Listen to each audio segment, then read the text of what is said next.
कि क्या बताऊं कि क्या मदीना। हाज़रीन अहले सुन्नत व जमाअत, अस्सलामु अलैकुम व रहमतुल्लाहि व बरकातुहू।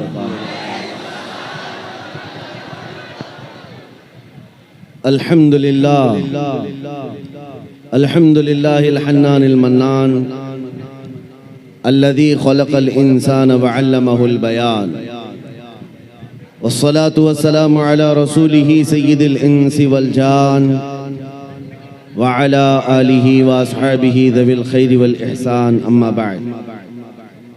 फ़अऊज़ु बिल्लाहि मिनश शैतानिर रजीम, बिस्मिल्लाहिर रहमानिर रहीम।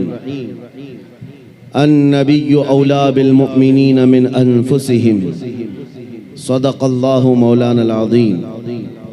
बारगाह रिसालत मुआब सल्लल्लाहु तआला अलैहि वसल्लम में एक बार दुरूद पाक का हदिया पेश करें।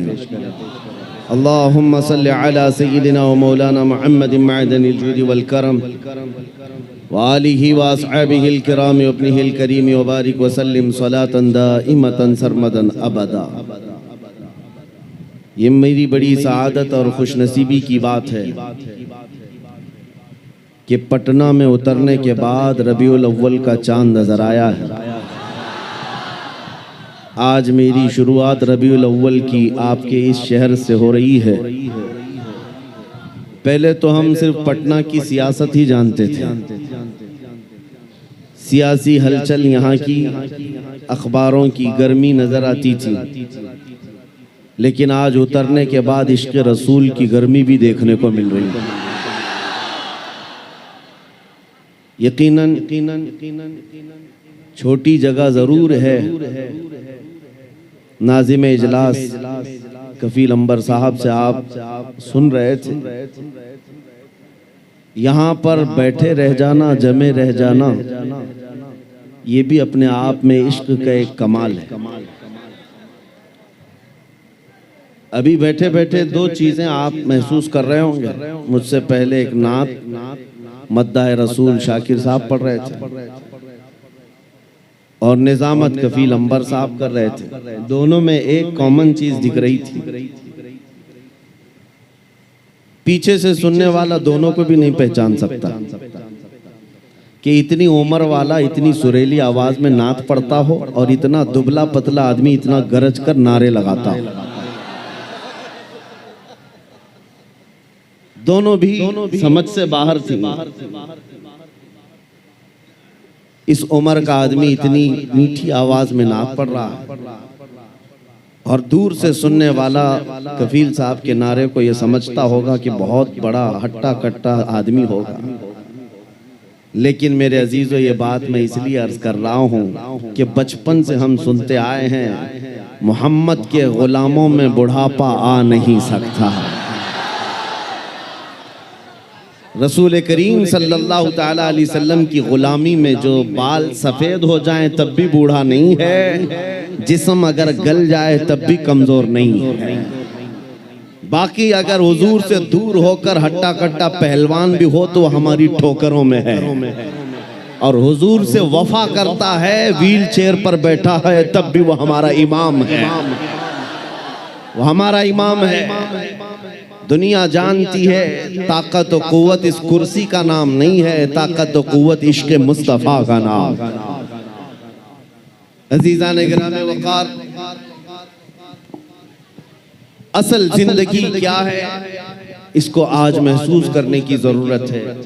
सुभान अल्लाह। हम अपनी तारीफ पसंद नहीं करते, ये उनकी मोहब्बतें हैं जो इस तरह से हमें बुलाते हैं। मैं नबी करीम सल्लल्लाहु ताला अलैहि वसल्लम के दरबार आली जाह के गुलामों का एक अदना कुत्ता होने पर फख्र महसूस करता। सगे तैबा सब कह के पुकारे बेदम। बेदम वारसी ने ये दुआ किया था, या रसूल अल्लाह, सारी दुनिया मुझे मदीने का कुत्ता कहकर पुकारे, सगे तैबा सब मुझे कह कर के पुकारे बेदम, यही रखियो मेरी पहचान मदीने वाले। ए मेरे अजीजों, आज हमें फख्र इसी बात पर होना चाहिए कि दुनिया मुझे नबी के नाम से जोड़ करके पहचाने। हुजूर की गुलामी में मुझे पहचाने, मेरे मनसब से, मेरे ओहदे से, मेरे माल से, मेरी जायदाद से, मेरे खानदान से नहीं। दुनिया अगर हुजूर की गुलामी से पहचानती है तो इससे बड़े कमाल की बात नहीं है। हम सब के लिए सबसे बड़े फख्र की बात हमारा तारुफ, हमारा इंट्रोडक्शन हुजूर के जरिए से हो जाए, इसलिए कि जिसका तारुफ नबी पाक सल्लल्लाहु तआला अलैहि वसल्लम से हो गया। आप जानते हैं इमाम अहले सुन्नत फाजिल बरेलवी इमाम अहमद रजा खान क़द्दसल्लाहु सिर्रहु शरीफ मुजद्दिद आज़म है, लेकिन आपसे इख्तिलाफ रखने वाली जमातों में बहुत सारी हैं। दूसरी जमातों में खास तौर पर अगर मैं जमात इस्लामी के बानी का जिक्र करूं, जिनका अहले सुन्नत व जमात बरेलवियत से कोई ताल्लुक नहीं, दूसरी जमात और दूसरे मकतब फिक्र के होने के बावजूद भी उन्होंने आला हजरत की तारीफ में सिर्फ इतना कहा है, वो बहुत बड़े आशिक रसूल थे। ये नहीं कहा बहुत बड़े पठान के बेटे थे, बहुत बड़े जमींदार थे, बल्कि कहा बहुत बड़े आशिक रसूल थे।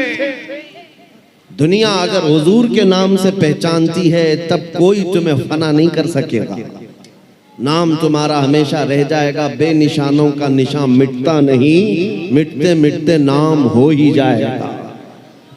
आज आला हजरत हर जगह क्यों किया जाता है, उसकी वजह यह है जिंदगी भर आला हजरत ने अपने खानदान के कसीदे नहीं पढ़े। जब जब आला हजरत ने कलम उठाया है तो बारगाह मुस्तफ़ा की मदह सराई की है। जब जब कलम उठाया है मेरे आका की शान में लिखा, सरवर कहूँ कि मालिको मौला कहूँ तुझे, बाग़े खलील का गुले ज़ेबा कहूँ तुझे। 100 साल गुजर जाने के बाद भी उनके कलाम पढ़ने से मुरझाए हुए दिलों में जिंदगी आ जाती है। यहाँ मुरझाई हुई कलियां खिल जाती हैं। आला हजरत का उसूल मैं आपको बता देता हूँ। आला हजरत जिस उसूल पर चल रहे थे वो उसूल ये था रसूल पाक के सिलसिले में कि उनकी बात करो हर दिल पे राज करो, उनकी बात करो हर दिल पे राज करो। ये बहुत अजीम फार्मूला मैं आपको बता रहा हूँ। हुजूर की बात करो, फिर देखना दुनिया तुम्हें कभी फरामोश नहीं करती और ना ही तुम्हारे मकाम और मनसब को कोई दूसरा धक्का लगा सकेगा। हुजूर की बात करो।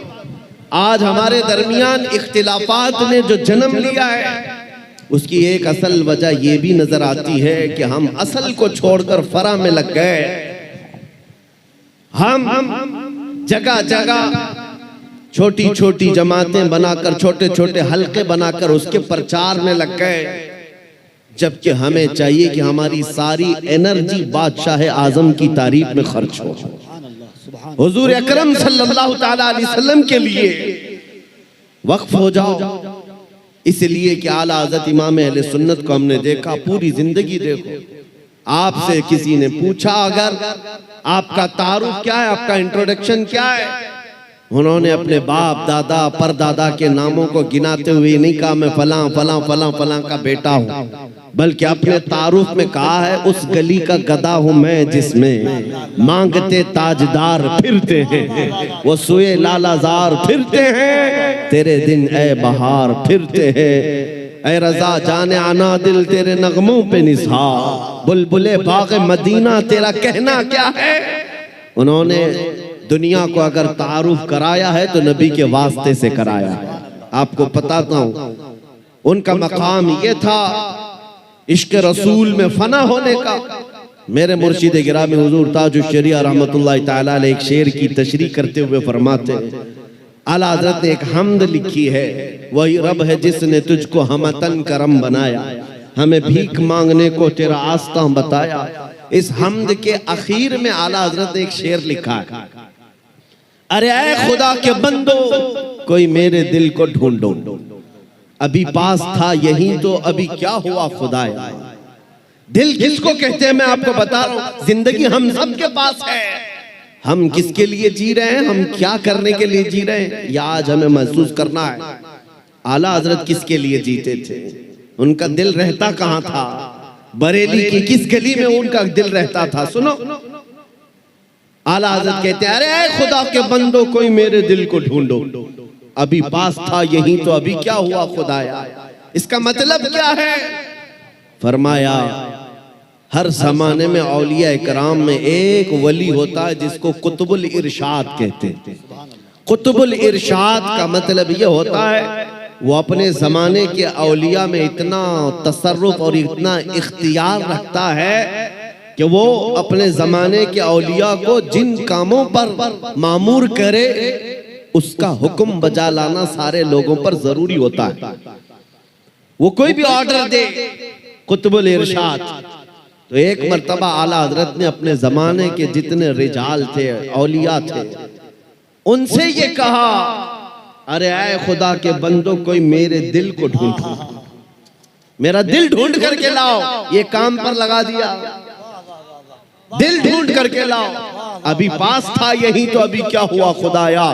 दिल सिर्फ उस गोश्त के लोथड़े को ही नहीं कहते जो हमारे सीनों में धड़कता है या खून का एक मुंजमद टुकड़ा है। दिल के और भी माने हैं। वो दिल कौन सा है जिसको ढूंढने की आला हजरत बात कर रहे थे? सारे औलिया को हुक्म हुआ, सब ढूंढने पर लग गए और ढूंढ करके वापस आए। फिर आकर के उन्होंने जो जवाब दिया इमाम अहले सुन्नत को, आला हजरत को, आला हजरत ने फिर उसको अपने शेर में बयान किया, हमें ऐ रज़ा तेरे दिल का पता चला बमुश्किल, हमें ऐ रज़ा तेरे दिल का पता चला बमुश्किल, दरे रोज़ा के मुकाबिल वो हमें नजर तो आया, ये न पूछ तकबीर, नारे रिसालत, इश्के मुस्तफा, इश्के आले मुस्तफा, तालीमाते आला हजरत, फैज़ाने आला हजरत। जिंदगी गुजारने के उसूल में बता रहा हूँ। बरेली में रह करके दिल मदीने तैयबा में धड़कता हो। सारे औलिया ज़माना ने कहा, हमें ऐ रज़ा तेरे दिल का पता चला बमुश्किल, दरे रोज़ा के मुकाबिल वो हमें नजर तो आया, ये न पूछ कैसा पाया तुझे हमद है खुदाया। आला हजरत का दिल वहाँ लगा हुआ था, इसीलिए मैंने आला हजरत के कलाम को बहुत मर्तबा पढ़ा। जहाँ जहाँ से पढ़ा दिल को आला हजरत के जब भी हमने ढूंढने की बात की है, आला हजरत ने अपने दिल के बारे में यही कहा है, दिल है वो दिल जो तेरी याद से मामूर रहा, सर है वो सर जो तेरे नाम पे कुर्बान गया। आला हजरत के उसूल में दिल सिर्फ इस टुकड़े को नहीं कहते और सर इस टुकड़े को नहीं कहते। मेरे अजीजों, आला हजरत के इल्म में, उनकी तालीमात में दिल का मतलब और है, सर का मतलब और है। अगर नबी की मोहब्बत में भरा हुआ नहीं है तो सिर्फ वो गोश्त का लोथड़ा है, दिल नहीं कहा जा सकता। दिल कौन सा है? दिल सिर्फ वही है, दिल है वो दिल जो तेरी याद से मामूर रहा। और सर किसको कहते हैं? ये अगर दोनों कंधों के ऊपर एक कद्दू का टुकड़ा है, अगर हुजूर के नाम पर कुर्बान होने को तैयार नहीं है, हाँ अगर हुजूर के नाम पर मर मिटता है तो आला हजरत कहते हैं सर है वो सर जो तेरे नाम पे कुर्बान गया। आला हजरत के दिल को हमने उनके कलाम में ढूंढा है। वो कहते हैं कहाँ है? जानो दिल होशो खिरत सब तो मदीने पहुंचे, जानो दिल होशो खिरत सब तो मदीने पहुंचे। अरे तुम नहीं चलते रज़ा सारा तो सामान गया। उनका अपने पास कुछ नहीं था। बरेली में वो कहते हैं जान भी चली गई, दिल भी चला गया, होश भी गया, खिरत भी गया, सब मदीने पहुंचे। तुम नहीं चलते रज़ा सारा तो सामान गया। और फिर उनसे पूछा गया जान है क्या आपकी? जान किसको कहते हो आप? कहते हैं जान है इश्क़े मुस्तफा, रोज वज़ू करे खुदा, जिसको हो दर्द का मजा नाज़े दवा उठाए क्यों, फिर के गली गली तबाह ठोकरें सबकी खाए क्यों, दिल को जो अक्ल दे खुदा तेरी गली से जाए क्यों। मेरे अजीजों, आला हज़रत फरमाते हैं यूं तो सब उन्हीं का है, पर दिल की अगर पूछो, आला हज़रत फरमाते हैं यूं तो सब उन्हीं का है, पर दिल की अगर पूछो ये टूटे हुए दिल ही खास उनकी कमाई है। हुजूर का है ये सब, हुजूर का है, अपने दिल का है उन्हीं से आराम। कहते हैं अपने दिल का है उन्हीं से आराम, सौंपे हैं सब उन्हीं को सब काम, सौंपे हैं उन्हीं को सब काम। लो लगी है कि अब उस दर के गुलाम चाह रहे दर्द रजा करते हैं। आला हजरत ने अपना सब कुछ सौंप दिया बारगाह मुस्तफा। आज इस जलसे पाक में मैं आपके सामने उनका जिक्र सिर्फ इसलिए कर रहा हूं कि मशरिक से लेकर मगरिब तक, शुमाल से लेकर जुनूब तक कोई खित्ता बचा नहीं है जहां से बच्चा बुच्चा पुकार करके न कहता हो डाल दी कल्ब में अजमत मुस्तफा। सैयदी आला हजरत पे लाखों सलाम। क्यों 100 साल के बाद भी बच्चा बच्चा पुकार रहा है? वही आज मैं तुम्हें फार्मूला बताना चाहता हूँ। उस आला हजरत के मिशन पर चलना, उस मसलक का मतलब, उस मसलक का नाम ही ये है, अपनी मर्जी से जीने का नाम जिंदगी नहीं है। हुजूर जैसा चाहे वैसे जीने का नाम जिंदगी है। आपको मैं बताता हूँ, औलिया इकराम की जिंदगी में, तसव्वुफ में एक तालीम होती है। हजरत जुनैद बगदादी की तालीमात मैंने पढ़ा है। सिर्फ औलिया इकराम की जो इबादतें हैं, तस्बीह घुमाना, लंबे क़याम, लंबे सजदे, सिर्फ यही इबादत के तरीके नहीं हैं। एक इबादत का तरीका है जिसको औलिया इकराम कहते हैं मुराकबा। मुराकबा, मुराकबे का मतलब क्या होता है? सुनो, बहुत आसान है, आप सब कर सकते हो। अगर मैं आपसे कहूं आज 1000 बार सुभान अल्लाह पढ़ो, 1000 बार अल्हम्दुलिल्लाह, आप कहेंगे बहुत लंबा हो जाएगा। लंबा क़याम करना कुछ लोगों के लिए भारी, लंबा रुकू करना, लंबा सजदा करना इबादतें कुछ लोगों को लगती हूं। मुराकबा बहुत आसान लेकिन बहुत ही तेज असर। औलिया इकराम फरमाते हैं जिसका मुराकबा मुकम्मल हो गया वो अल्लाह का वली बन गया। मुराकबा होता क्या है? सुनो, मुराकबा होता क्या है? सिर्फ ये है कि आंख बंद करके थोड़ी देर खामोश बैठना, कुछ नहीं करना, कुछ पढ़ना नहीं है, कुछ पढ़ना नहीं है, खामोश बैठना है। कितनी देर? तुम्हारी मर्जी, 5 मिनट, 10 मिनट, आधा घंटा, 1 घंटा। किसी से बात ना करो, खामोश एक जगह बैठ जाओ। करना क्या है खामोश बैठ करके? सोचना क्या है? हाँ, ये असल है। सैयदना जुनैद बगदादी फरमाते हैं मुराकबा करने वाले को कुछ और नहीं सोचना है, बस आंख बंद करके इतना सोचना है कि अल्लाह ने मुझे क्यों पैदा किया, मैं यहां क्यों आया इस दुनिया में। बस इतना ही सोचना है, इतना ही सोचना। बार बार सोचता रहे, बार बार सोचता रहे। ऐ नौजवानों, ये मुराकबा आज तुम्हारी बहुत सारी बीमारियों का इलाज है। सोचना कभी आंख बंद करके, क्या मैं इसलिए आया रात भर इंटरनेट पर गेम खेलने के लिए अल्लाह ने मुझे पैदा किया? क्या मैं दुनिया में लड़कियों से छेड़छाड़ करने के लिए पैदा किया गया हूं? क्या मैं दुनिया में दिन रात खेल कूद के लिए पैदा किया गया हूं? लोगों से गप्पे लगाने के लिए पैदा किया गया हूं? मैं लोगों से हंसी मजाक में अपना वक्त को बर्बाद करने के लिए पैदा किया हूं? क्यों पैदा किया गया हूं? तुम्हारा दिल आखिर एक दिन जवाब देगा, अल्लाह की तरफ से तुम्हें ये मिलेगी बात, तुम क्यों पैदा किए गए, क्यों पैदा किए गए, तुम्हें पता चल जाएगा। ये मुराकबे में जिस दिन तुम्हें पता चल जाए क्यों पैदा किया गया, अगर हकीकत को पहुंच गए उसी दिन अल्लाह के वली बन गए। अब मैं आपको बताता हूं, जिन लोगों का मुराकबा मुकम्मल हुआ वो जिंदगी में अगर सोचते सोचते इस नुक्ते को पहुंच गए कि मैं क्यों पैदा हुआ, तो फिर आंख खोल करके वो पुकार कर कहते हैं हम दुनिया में क्यों पैदा हुए।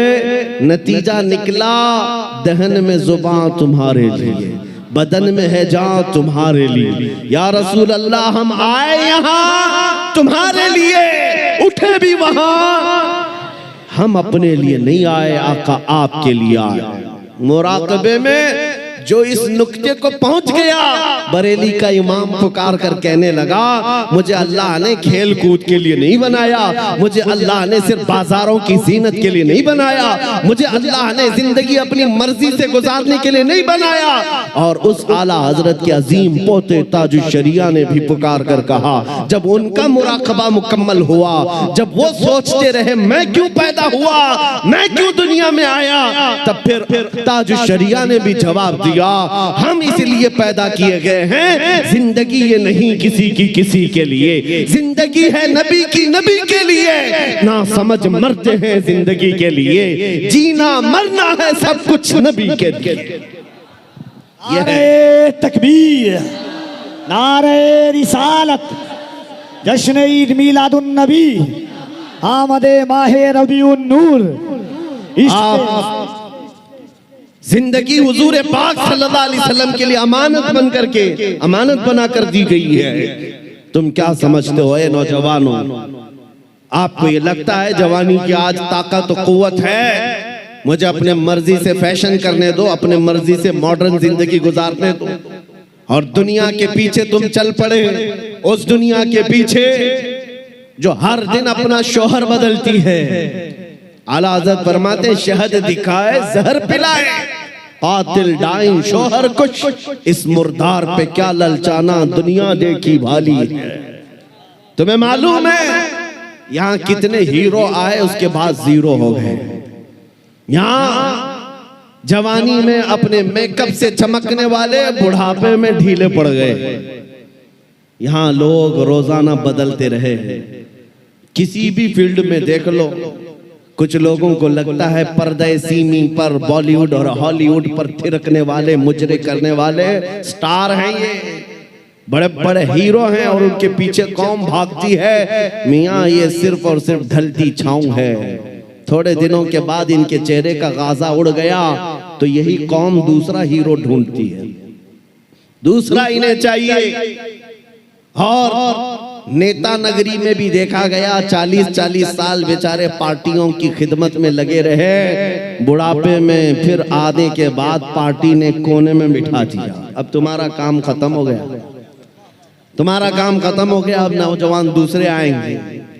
लेकिन मेरे अजीजों, एक मक्तबा मैंने ऐसा देखा, एक मदरसा ऐसा देखा, यह हुजूर के गुलामों का है। यहाँ जितना बूढ़ा होता है उतनी इज्जत बढ़ती जाती है, जितना बूढ़ा हो जाए उतनी इज्जत बढ़ती चली जाती है। मेरे अजीजों, 85 साल 90 साल के उलमा भी आज मौजूद हैं, कौम उनको देखती रह जाती है। तुम 25 साल के 1 लाख नौजवान लाकर खड़ा कर देना और फिर एक तरफ सिर्फ ताजुश शरिया का चेहरा दिखा देना, लाखों की तरफ निगाहें नहीं जाएंगी, उस एक चमकते हुए चेहरे की तरफ लोग देखेंगे। नारे तकबीर, जरा दोनों हाथों को उठाकर बस्ती बस्ती करिया करिया, बस्ती बस्ती करिया करिया, इल्म का सूरज फैज का दरिया।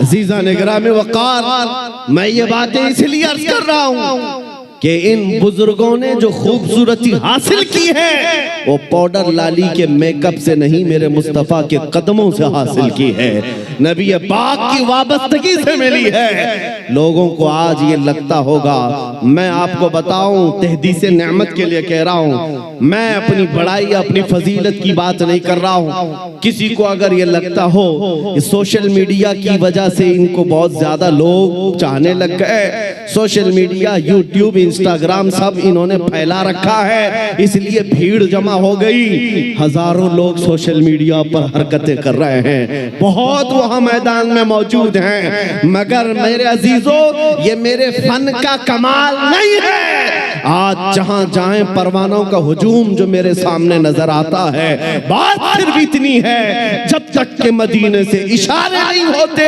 रोशन मेरी किस्मत के सितारे नहीं होते, ये नाज़ी अंदाज हमारे नहीं होते, झोली में अगर टुकड़े तुम्हारे नहीं होते, जब तक बिके न थे तो कोई पूछता न था, या रसूल अल्लाह तुमने खरीद कर हमें अनमोल कर दिया। नारे तकबीर, नारे रिसालत, नाजदारे खत्मे नबूवत, नामूसे मुस्तफा, अजमते मुस्तफा, शौकते मुस्तफा। मेरा यकीन है सारा सोशल मीडिया फना हो जाए, मैं किसी पहाड़ के अंदर बैठकर मेरे नबी की बात करूं, मेरा खुदा कादिर है, वो लाखों के दिलों में हमारी बात को पहुंचाएगा। ये कमाल मैं इसका नहीं समझता सोशल मीडिया के जरिए से, इंटरनेट का दौर हो। नहीं मेरे अजीजों, हुजूर की अजमत बयान करो, चाहे तुम तन्हा हो, मौला पूरी कायनात में तुम्हारे चर्चे फैला देता है। ये रब्बे जुल जलाल की शान है। इब्राहीम अलैहिस्सलाम जब मक्का मुकर्रमा से आवाज दे रहे थे तो पूरी कायनात में आपकी आवाज को अल्लाह ने पहुंचाया। रब कादिर है, जिसकी आवाज को चाहे वो पहुंचाए, लेकिन तुम्हारी लिए जिम्मेदारी आज ये है, तुम इनके उनकी जय विजय करना छोड़ दो, इधर उधर के पट्टे डालना छोड़ दो। तुम्हें दुनिया चाहे जितने भी लिबास बदल लो, दुनिया तो हुजूर के नाम से ही पहचानती। ये बात तय है, तुम जहां जाओगे हुजूर के नाम से तुम्हें पहचानती है। जिस दिन तुमने नाम कहा, तुमको ये नहीं कहेंगे बिहार का है, पटना का है, फला का है। दुनिया तुम्हें अगरचे गांव के नाम से जान जाएगी, लेकिन तुम्हारी निस्बत वो सीधे मदीने के ताजदार से जोड़ कर देखती। ये पक्की बात है। और आपको क्या इस बात पर कोई आपत्ति है कि दुनिया हुजूर की गुलामी से आपको पहचाने तो आपको ऐब लगता है? फखर होगा कि नहीं होगा? अगर हुजूर की गुलामी से दुनिया तुम्हें पहचानने पर फखर होगा तो मेरी बात सिर्फ इतनी सुन लो, पूरे के पूरे ही गुलाम क्यों ना हो जाए। जब गुलाम होना ही है तो पूरे क्यों ना हो जाए। आला हजरत ने क्या खूब कहा, आज ले उनकी पनाह, आज मदद मांग उनसे, कल न मानेंगे कयामत में अगर मान गया। उन्हें जाना उन्हें माना, न रखा गैर से काम, लिल्लाहिल हम्द मैं दुनिया से मुसलमान गया। आज मैं आपको बात बताता हूँ। इमाम गजाली रहमतुल्लाह ताला अलैह से पूछा गया, जब उम्मत पर कोई सख्त वक्त आ जाए, तवज्जो चाहता हूँ, इलाज, उम्मत पर ऐसी कठिनाई आ जाए कि फितनों का उरूज हो जाए, फितने बहुत बढ़ जाएं, उम्मत मुस्तफ़ा की शौकत पर सवाल आ जाए, ऐसे वक्त में इलाज क्या है उम्मत मुस्तफ़ा के लिए, क्या आप हल बताते हैं? आज हमसे भी लोग पूछते हैं, इंटरव्यू में पूछते हैं, मुसलमानों के लिए हल क्या है? इमाम गजाली ने फरमाया, एक ही हल है, इनके सीनों को हुजूर की मोहब्बत से भर दिया जाए, हुजूर की मोहब्बत से भर दिया जाए। मेरे अजीजों, लोग मुझे उर्सों में भी बुलाते हैं, पता नहीं कितने कितने जलसों में बुलाते हैं, मैं तो बात सिर्फ हुजूर की करता हूं। वजह सिर्फ ये है, मैंने सबको समझा रखा है, आज हमें इलाज करना है, जिस चीज की जरूरत है वही दो। जब इलाज कंप्लीट हो जाए इंशाअल्लाह, ये जिस जगह भी ले जाओगे ये खड़े हो रहे। इमाम गजाली ने फरमाया, इनके दिलों को हुजूर की मोहब्बत से भर दो। तो आपसे पूछा गया, वैसे तो हर मुसलमान कहता है मुझे हुजूर से मोहब्बत है, अभी मैं पूछूं, एक हाथ में दो हाथ उठाएंगे, हुजूर से मोहब्बत है या नहीं? अगर अभी सवाल करे, हर कोई पुकार कर कहेगा हाँ हुजूर से मोहब्बत है, मैं तो जान देने को तैयार, हर कोई कहेगा। इमाम गजाली ने फरमाया, हाँ हर कोई कहता तो है, लेकिन बात क्या है सुनो, इंसान की फितरत है और दुनिया का दस्तूर है। जो इंसान जिससे जितनी मोहब्बत करता है, दिन में उसका बार बार जिक्र भी करता है, बार बार उसको याद करता है, बार बार याद करता है। और जब बार बार किसी का जिक्र करने लग जाए तो समझ लो उसका दिल भर गया है, इश्क से, मोहब्बत से भर गया है। और नहीं, जिक्र ही नहीं करता, यूं ही कहता है, तो वो झूठा आदमी, वो झूठ बोलता है। हुजूर से मोहब्बत कहता तो है, लेकिन उसकी जिंदगी में नजर कभी नहीं आता। कहीं ऐसा तो नहीं मेरे अजीजों, आज मैं नौजवानों को देखता हूं, फिल्मी गानों के इनको लाइनें याद हो जाती हैं, फिल्मों के डायलॉग याद हो जाते हैं, मेरे नबी की 4 हदीसें क्यों नहीं याद? अगर हुजूर से कसरत से मोहब्बत होती तो हुजूर की अदाओं से भी मोहब्बत होती, हुजूर के जुमले तुम्हारी जुबानों पर गर्दिश कर रहे होते, बार बार तुम उनका जिक्र कर रहे होते। और फरमाया बुजुर्गों ने, जो कसरत से हुजूर पर दुरूद पढ़ता रहता है दिन भर रात भर, समझ लो उसका दिल भरा हुआ है हुजूर की मोहब्बत से, क्योंकि बार बार वो जिक्र कर रहा है, बार बार याद कर रहा है। एक बुजुर्ग की बात मैं आपको बताता हूं। एक बुजुर्ग ने एक शख्स की तरबियत कैसी की थी। मुरीद था, अपने शेख से आकर कहा मोहब्बत कैसे करूं, मोहब्बत कैसी होनी चाहिए। कहा एक काम कर, मैं एक भैंस तुझे देता हूं, उसको पाल। बिहार वाले अच्छी तरह समझ सकते हैं। भैंस बुजुर्ग ने अपने मुरीद को दी और कहा इसकी बहुत अच्छी देखभाल करना, बार बार इसका ख्याल रखना। कहा ठीक है, 1 महीने के बाद आना, मुलाकात करना। 1 महीने के बाद आया, हजरत ने पूछा कैसा है, क्या हाल है। कहा मैं बहुत अच्छा हूं। तेरी भैंस कैसी है। कहा वो भी बहुत अच्छी है। तुम खाना खाए। कहा हाँ मैं खाना खा लिया। तुम्हारी भैंस। हाँ वो भी खाना खा चुकी है। जब जब जिक्र किया जाए भैंस का अच्छी तरह से जिक्र करता था। कहा 1 महीना और जाओ, 1 महीना और उस भैंस के साथ उठना बैठना लगाव रखो। दूसरे महीने के बाद आया, बुजुर्ग ने, मुर्शिद ने पूछा क्या हाल है। कहा मैं भी अच्छा हूं, मेरी भैंस भी अच्छी। सवाल खाली सिर्फ उसका किया था, लेकिन साथ में भैंस का भी कर रहा है। कहा तू खाना खाया। कहा मैं भी खाना खा चुका, मेरी भैंस भी खा चुकी। कहा तू नहा लिया। कहा मैं भी नहाया हूं, मेरी भैंस भी नहाई। जो बात करे अपने साथ अपनी भैंस का भी जिक्र। बुजुर्ग ने कहा 1 महीने और अपनी भैंस से करीब रहे, उसके बाद फिर तीसरे महीने मुलाकात करेंगे। 3 महीने गुजर गए। 3 महीने के बाद जब वो आया तो बुजुर्ग मुर्शिद ने पूछा क्या हाल है। कहा मेरी भैंस बहुत अच्छी है। अब जुमला बदल गया, अभी खैरियत इसकी पूछी जा रही है, जवाब ही अपनी भैंस का दे रहा है। पूछा बुजुर्ग ने खाना खा चुका। कहा मेरी भैंस तो खा चुकी। तू नहाया। कहा मेरी भैंस तो नहा चुकी। मेरे अजीजों ये मिसाल बिला तशबीह बिला तमसील। उस बुजुर्ग ने कहा मोहब्बत ऐसी होनी चाहिए जब इंसान को पूछा जाए तो अपने आप को भूल जाए, अपने महबूब का जिक्र करने लग जाए। जब वो कमाल को पहुंचता है सिर्फ उसकी आंखों में अपने महबूब के जलवे हो। और बरेली के इमाम को हमने पढ़ा है, कोई आया बंदा गुलाब का फूल तोहफे में पेश करने के लिए, ला करके दिया, कहा इसको कबूल कर लीजिए। दुनिया में लोग गुलाब तोहफे में एक दूसरे को देते लेते हैं। इमाम फाजिल बरेलवी उस गुलाब को कबूल तो करते हैं, देखते हैं, उसके बाद मुस्कुरा कर कहते हैं ये दुनिया का गुलाब है, सुबह खिलता है शाम में मुरझा जाता है। मैं उस गुलाब से मोहब्बत करता हूं जो कभी मुरझाता नहीं है, जो जब से खिला है कभी मुरझाता नहीं। और उसके बाद कहना शुरू कर दिया सरताब कदम है तने सुल्तान ज़मन फूल, लब फूल दहन फूल ज़कन फूल बदन फूल, वल्लाह जो मिल जाए मेरे गुल का पसीना, मांगे न कभी इत्र न फिर चाहे दुल्हन फूल। क्या बात रज़ा उस चमनिस्तान करम की, ज़हरा है कली जिसमें हुसैन और हसन फूल। आला हजरत ने एक फूल को देखा,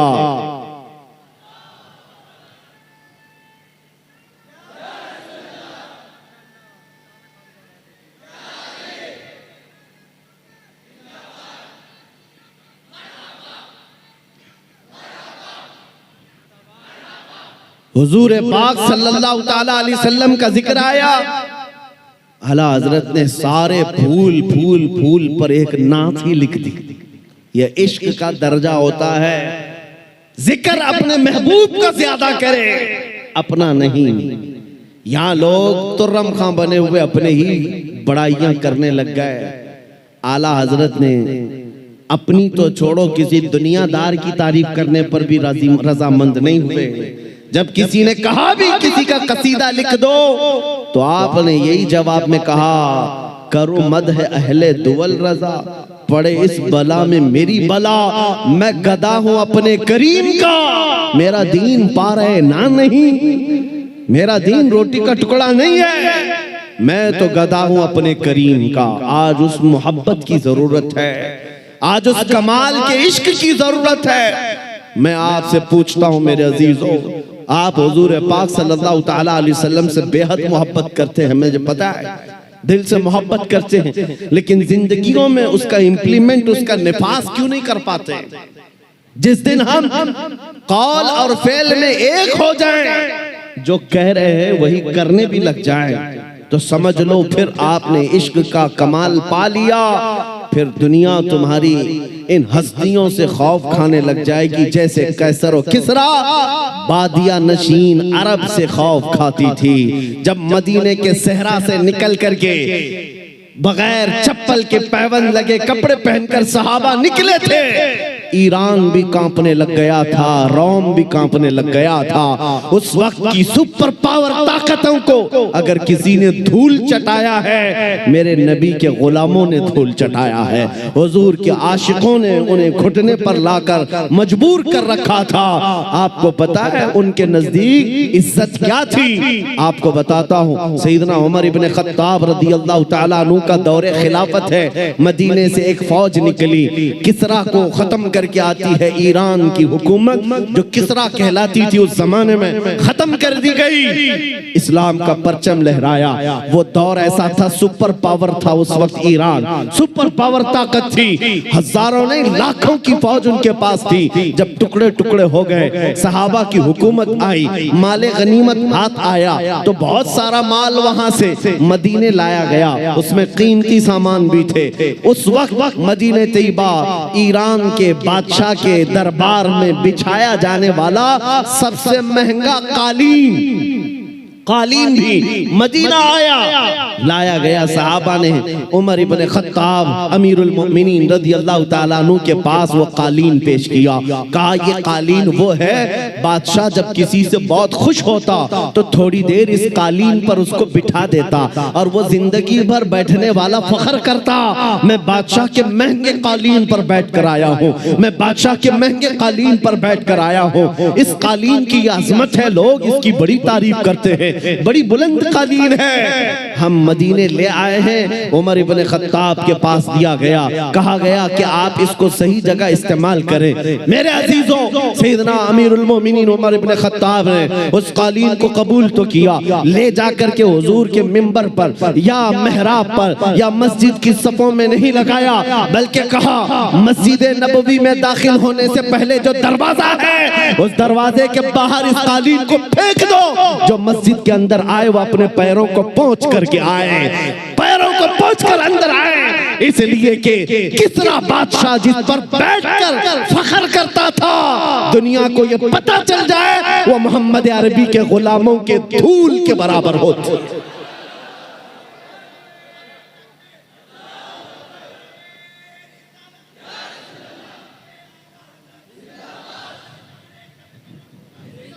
उन्होंने इज्जत तख्त तो ताज में नहीं ढूंढी, मेरे नबी पाक की निस्बत में इज्जत ढूंढी। आपको पता है एक साहबी हजरत नौमान एक बादशाह के यहाँ गए थे, तवज्जो, बादशाह के यहाँ मेहमान बुलाए गए थे, कासिद बनकर गए। बादशाह ने उनके आने पर कालीन बिछाया रेशम का और कुर्सी बिछाई सोने की कलई की हुई कि मोहम्मद अरबी का कासिद आ रहा है, एम्बेसडर आ रहा है, तर्जुमान है। लेकिन जैसे ही हजरत नौमान पहुंचे वो कालीन को आपने तलवार से फाड़ दिया और निकाल दिया, जमीन पर चले। फिर जब कुर्सी के पास आए देखा सोने की कुर्सी है, पांव से धक्का मारकर गिराया और कहा मुझे सादी कुर्सी लाओ, दूसरी। बादशाह ने कहा ये इतना गुरूर है, मोहम्मद अरबी सल्लल्लाहु अलैहि वसल्लम के गुलामों में इतना एटीट्यूड। उस सहाबी ने कहा ये गुरूर और तकब्बुर नहीं है, मैं मेरे नबी का गुलाम, मेरे मुस्तफा का गुलाम। मेरे नबी की शरीयत में मर्दों के लिए रेशम भी हराम है, सोना भी हराम। मर्दों के लिए रेशम का इस्तेमाल हराम है और सोने का इस्तेमाल, गोल्ड का इस्तेमाल हराम है। बादशाह से उन्होंने कहा तू सारी दुनिया की कुर्सियों को सोने की बनाकर लाकर रख दे, तब भी नबी का गुलाम सबको ठोकर मारेगा, अपने नबी की शरीयत को गले लगाएगा। उसी गुलाम की आवाज थी, उसी नबी के गुलामों की आवाज थी जो आज मैं मैसेज में कहना चाहता हूँ। नौजवानों, फख्र करना हो तो अपने नबी की निस्बत पर फख्र करो। दुनिया अगर आज तुम्हें मुसलमान कहती है तो दाढ़ी मुंडाकर, टोपी छुपाकर, लोगों में छुपने की कोशिश करके सेकुलर बनने की कोशिश मत करना। दुनिया पहचानती है तो और पहचान बढ़ाओ। किसी ने मुझसे पूछा था क्या इस जमाने में दाढ़ी रखना अब भी वाजिब है? मैंने कहा अब के जमाने में तो और भी बड़ा वाजिब है, इसलिए कि जिनको तलवार और चाकू नहीं चुभती उनको हमारी दाढ़ी चुभती है। मैंने यही कहा, ऐ नौजवान, लोगों को चोटी रखने में शर्म नहीं आती, मुझे नबी की दाढ़ी रखने में क्यों शर्म आएगी? अगर लोग नंगा घूमकर फख्र कर सकते हैं, मैं मेरे नबी के अखलाक पर फख्र क्यों नहीं कर सकता? दुनिया को अगर हक है फैशन करने का, मुझे मेरे नबी की अदाओं पर फख्र करने का क्यों नहीं हक है? बस नौजवानों, खता हमसे हुई है, हम इन नंगों के पीछे भागने लग गए। अल्लाह ने हमारी इज्जत व वकार को खत्म कर दिया। नौजवानों, दुनिया अगर तुमसे पूछती है तुम्हारे पुरखों का नाम बताओ, तुम्हारे बड़ों का नाम बताओ, हमारे बड़े तो बादशाह थे, हमारे बड़े तो फलां थे फलां थे, तुम अपने पुरखों में अपने बाप दादाओं का नहीं, बल्कि यूं कहो मेरे पुरखों में जो नाम आता है वो खालिद बिन वलीद का है, मेरे पुरखों में जो नाम आता है वो सलाहुद्दीन अय्यूबी का है, वो शहाबुद्दीन गौरी का है। इसलिए कि ये वो नाम है जो अज़मत मुस्तफा के परचम लहराते थे, नबी की गुलामी में इज्जत ढूंढते थे। एक वक्त था जब यहूदी और ईसाई माएं रात को अपने बच्चों को थपक कर सुलाती थी, ये कहते हुए बच्चे सो जाओ वरना सलाहुद्दीन आ जाएगा। नबी के गुलामों की हैबत ऐसी थी, वो इसलिए थी कि उन्होंने अपने बलबूते अपनी ताकत पर इज्जत नहीं कमाई, मेरे नबी की निस्बत में इज्जत कमाई थी। आज भी एक ही हल है हमारे पास, वापस आ जाओ उस पॉइंट पर, उस नुक्ते पर जहां मेरे मुस्तफा ने हमें छोड़ा था, हुजूर ने सहाबा को जहां छोड़ा उस नुक्ते पर आ जाओ। इधर उधर की बात न करो। हमारी बीमारियां, हमारी खराबियां, हमारे खुराफात, हमारी बेहयाइयां, हमारी पस्ती, हमारा बैकवर्ड होना, सबका एक ही हल है, एक ही इलाज है कि मोहम्मद से वफा तूने तो हम तेरे हैं, ये जहां चीज है क्या लौह कलम तेरे।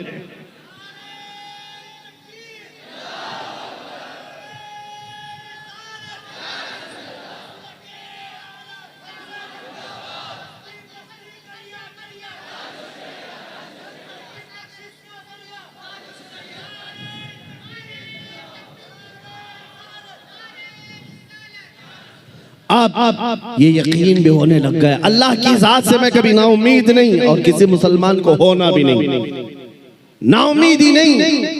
अब यकीन होने लग गया है, हिंदुस्तान का सुन्नी मुसलमान जाग रहा है, बेदार हो रहा है।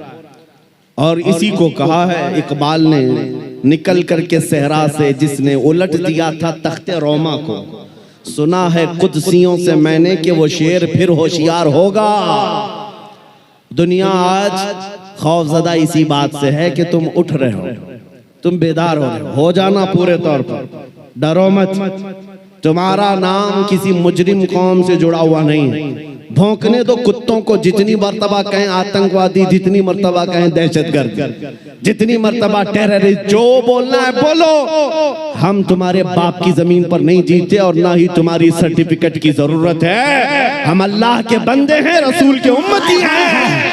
नारे तकबीर, नारे रिसालत, नारे रिसालत, लब्बैक या रसूल अल्लाह, लब्बैक या रसूल अल्लाह।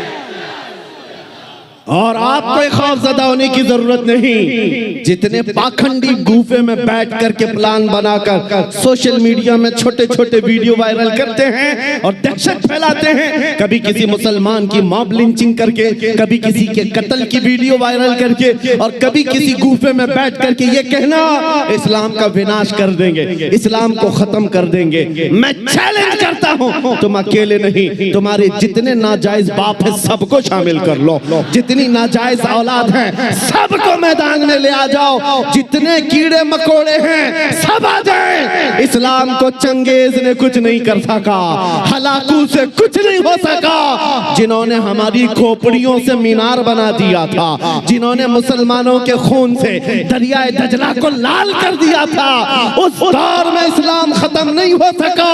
तुम्हारी 5 साल की नशेड़ी हुकूमत से क्या खत्म हो सकता है? इस्लाम तेरी नफ्स न डूबेगी हश्र तक। दोनों हाथों को उठाकर नारे तकबीर, नारे रिसालत, मजहबे इस्लाम से, अज़मते इस्लाम से, शौकते इस्लाम से, रिफाते इस्लाम से, पैगंबरे इस्लाम से, नामूसे इस्लाम से। ये जवानी बरकरार है। उनको बुला करके कभी नेताओं को भी दिखा दे। वो दिन के 12 बजे वोटों का मजमा जमा करके फख्र करते हैं पब्लिक हमारे साथ, उनको ऐसा ही लगता है। और शराब के धुत में जमा होने वाला मजमा और है, इश्क मुस्तफ़ा में आने वाला मजमा और है। 500-100 रुपये लेकर के दिन के उजाले में आना और है।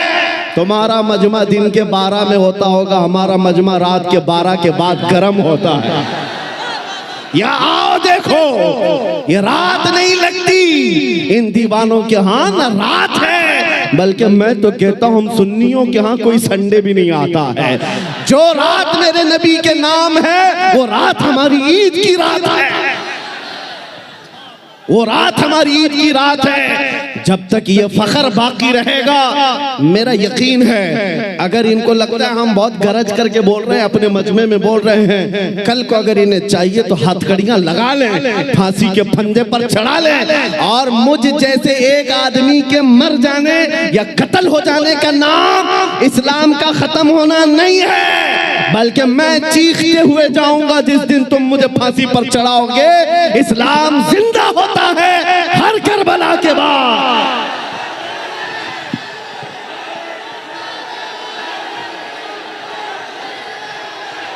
हेलो, लब्बैक लब्बैक या रसूल अल्लाह, लब्बैक लब्बैक लब्बैक या रसूल अल्लाह, लब्बैक लब्बैक लब्बैक या रसूल अल्लाह, लब्बैक लब्बैक लब्बैक या रसूल अल्लाह, लब्बैक लब्बैक लब्बैक या रसूल अल्लाह। नारे तकबीर।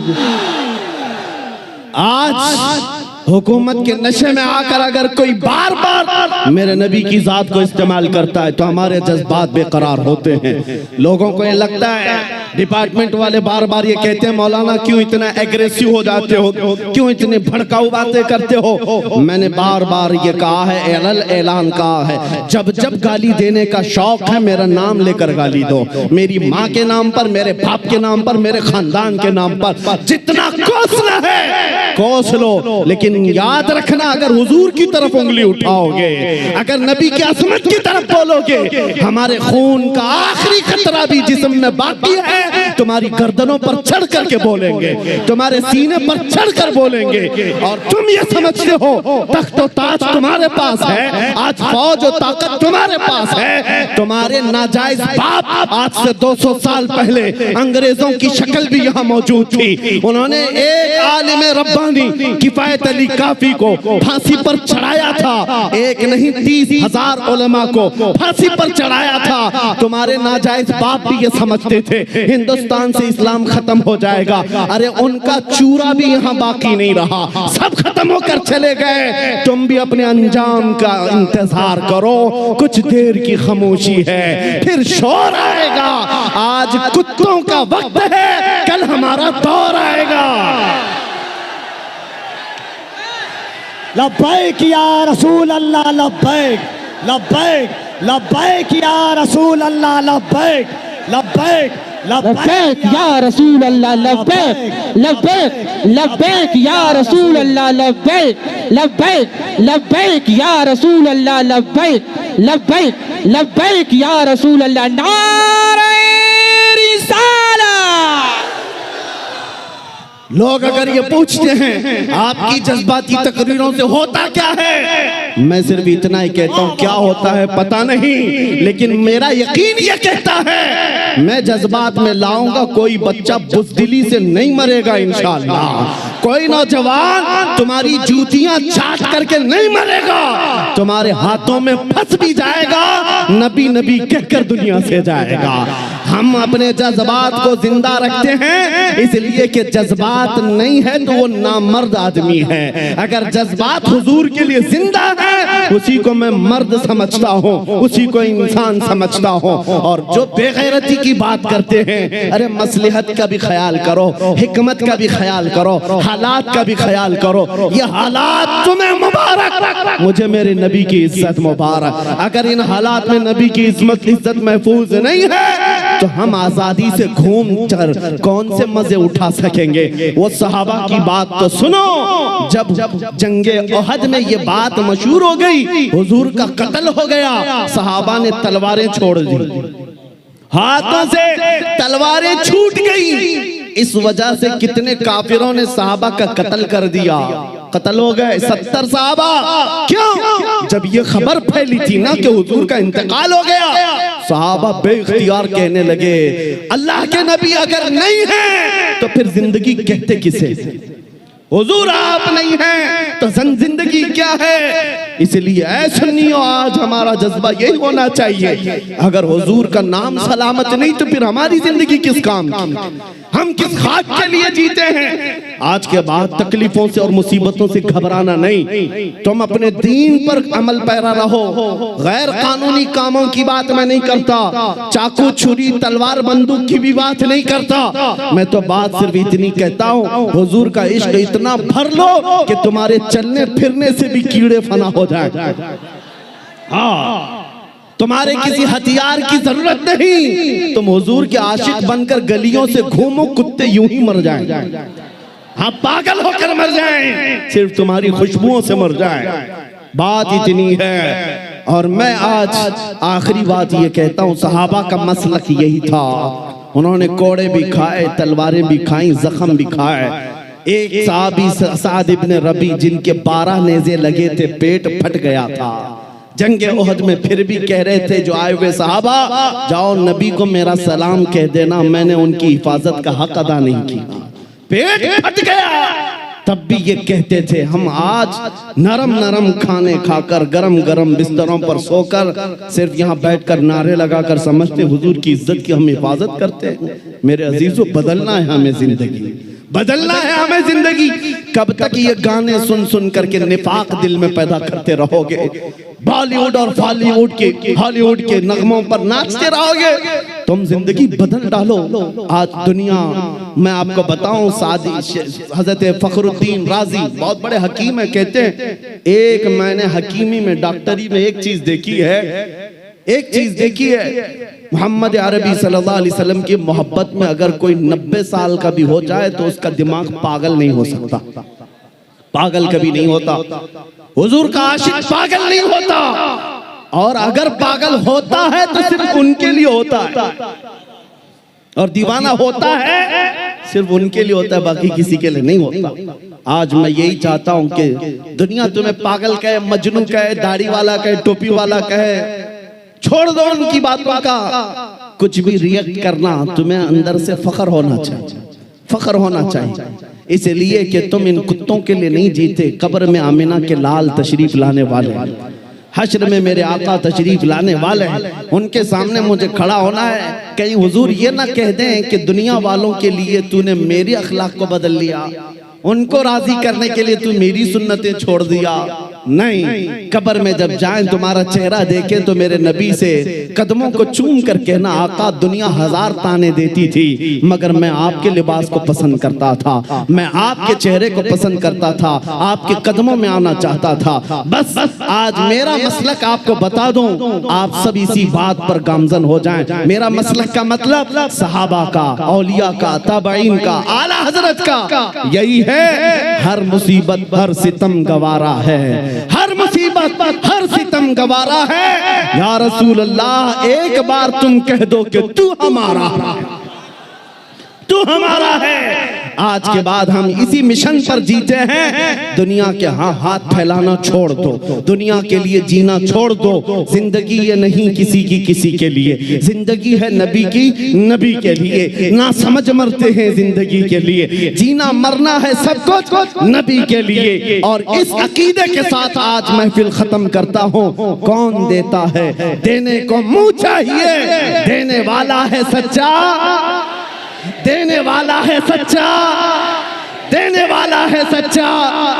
आका आपके दरबार में, आपके शहर, आपके मुबारक महीने का पहला चांद आया है पटना की सरजमीन से। आशिकाने मुस्तफा मदीने की तरफ लो लगाकर पुकारते हैं, अभी वो उम्मी फिदा का या रसूल अल्लाह, मैं मुजरिम हूँ आका, मुझे साथ ले लो कि रस्ते में हैं जा बजा थाने वाले। चमक तुझसे पाते हैं सब पाने वाले, मेरा दिल भी चमका दे चमकाने वाले। लब्बैक या रसूल अल्लाह, लब्बैक या रसूल अल्लाह, लब्बैक या रसूल अल्लाह।